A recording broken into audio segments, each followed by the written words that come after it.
Got a Bible study, the book of John, chapter 8. Book of John, chapter 8. NIV, New International Version. Then they all went home, but Jesus went to the Mount of Olives. At dawn he appeared again in the temple courts, where all the people gathered around him, and he sat down to teach them. The teachers of the law and the Pharisees brought in a woman caught in adultery. But you notice they never brought the man caught in adultery with them, only the woman. They made her stand before the group and said to Jesus, "Teacher, this woman was caught in the act of adultery." Now, they didn't care 2 cents about this woman. They didn't care about some prostitute. Believe me, half of those men probably have been with her, have paid her for sex, or they've thought lustfully in their heart about her. There were lots of prostitutes all over the place back then, just like today. Pornography is everywhere. They were trying to trick Jesus into giving them something false so they could take it before the leaders and have him arrested. In the law, Moses commanded us to stone such women. Isn't that funny how these hypocrites, they know every letter of the law, but they themselves do not follow it? Now, what do you say? You see, they get to it right away. And it's also one of those people, they try to force an answer out of Jesus. They try to force him. Do you ever have someone call and ask you for advice, but they try to force you to give them the answer they want to hear? They're trying to trap Jesus. They were using this question as a trap in order to have a basis for accusing him. But Jesus bent down. He didn't even speak to him. He bent down on the ground and started to write on the ground with his finger.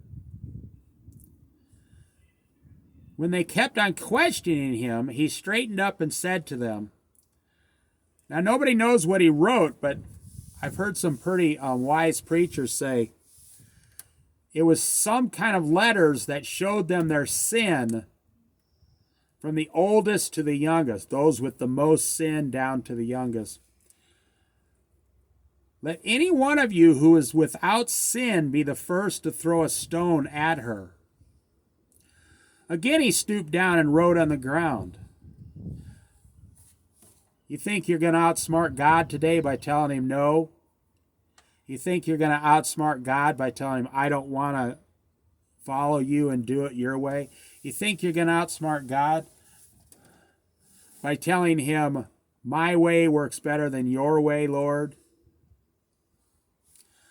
I want to do what I want on this earth. I don't want to follow your rules.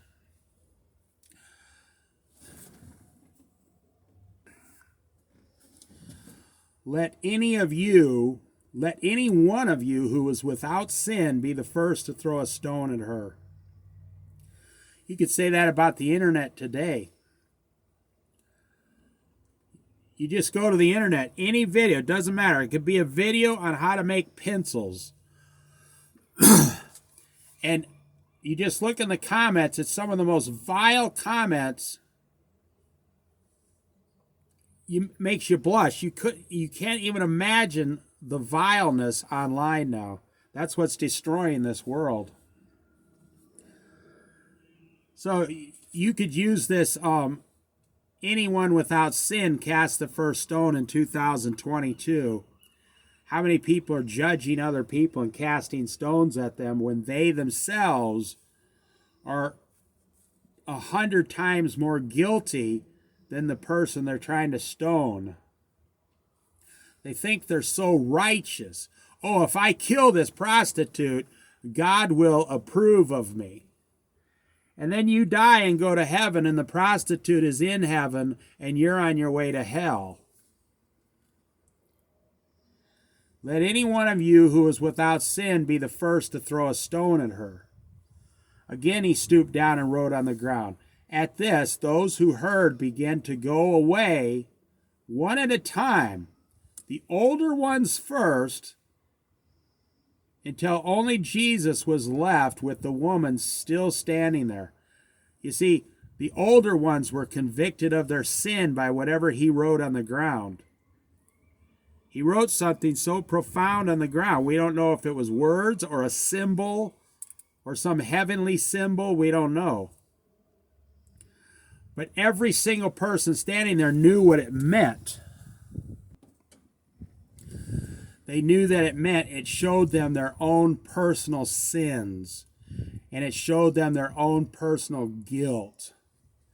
And it showed them that they are actually deserve to be stoned also because of the sins in their life.